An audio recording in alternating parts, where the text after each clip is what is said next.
In today's lesson, we're going to talk about the notes on the fretboard.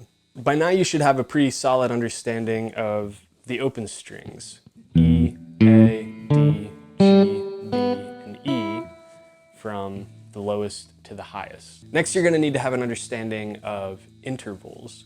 So an interval is the space between two notes. There are two different kinds of intervals that we're really going to focus on in order to understand where the notes on the fretboard are. The first is called a half step. So a half step is essentially two frets that are right next to each other.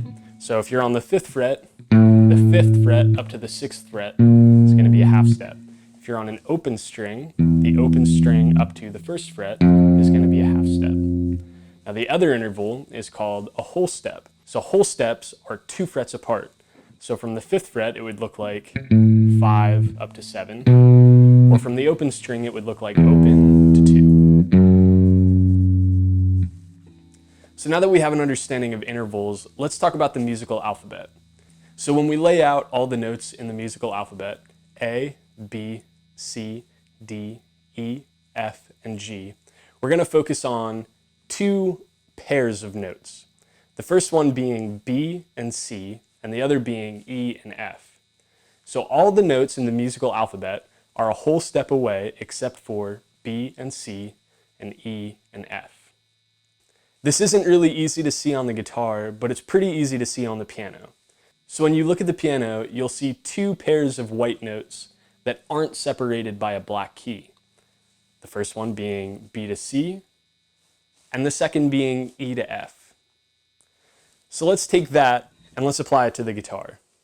So first let's talk about this low E string, right? It's the E string because when we play it open, that's an E. If we were to say our alphabet in order, A, B, C, D, E, the next note to come is F.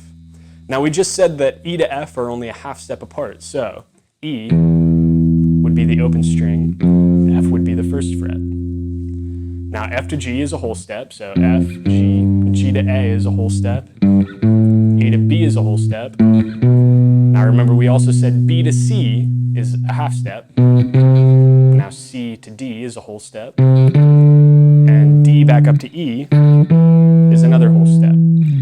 Now you'll see we have 2 dots on my guitar. It might not be on your guitar, but usually on the 12th fret they're double dots.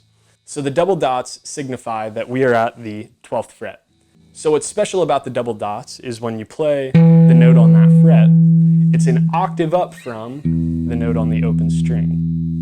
So everything that happens past the double dots is just a repeat of what happened down here.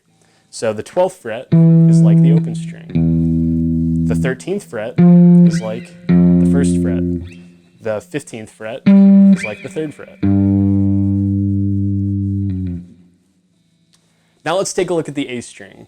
So remember we said all notes are a whole step apart except for E to F and B to C.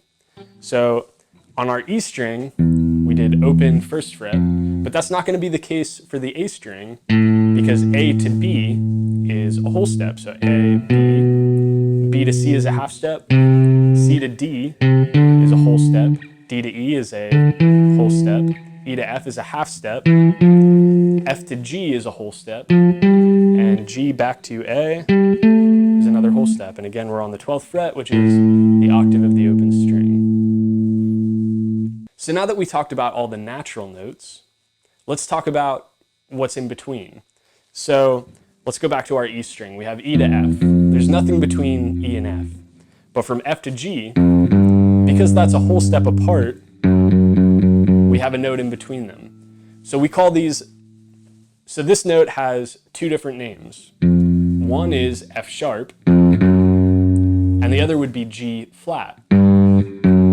So a sharp is to raise a note, a flat is to lower a note. So understanding why we make the choice to call a note a sharp or a flat is going to come with time, and it's going to come with an understanding of scales and keys, which we'll get to later, but for now in your practice when you pick up the guitar, just start by referring to something as a sharp if you raise it or a flat if you lower it.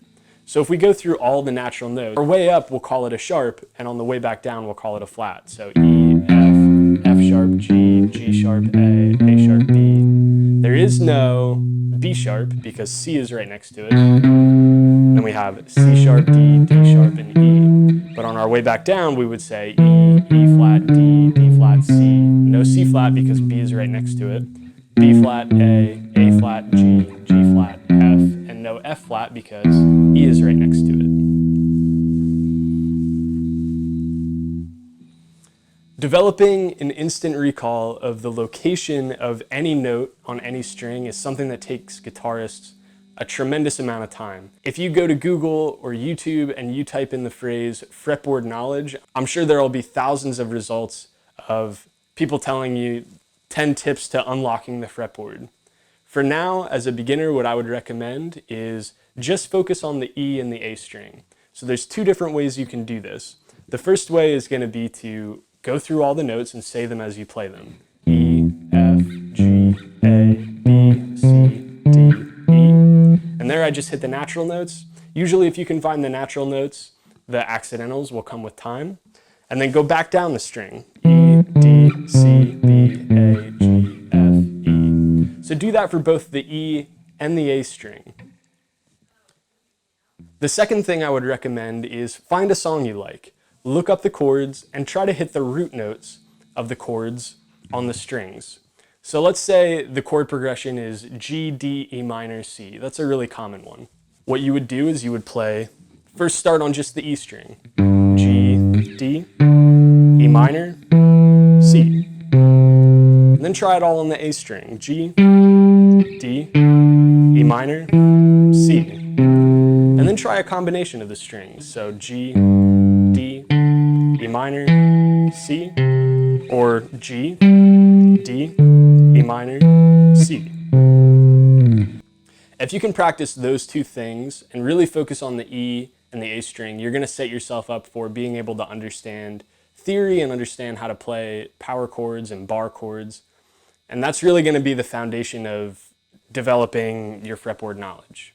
That isn't to say you shouldn't learn the other strings and shouldn't maybe do some of those exercises on the other strings, but those strings will really come with time. And what's going to be the most important is being able to locate the notes on the E and the A string, because we're going to be building chords around those. We're going to be basing scale shapes around those notes.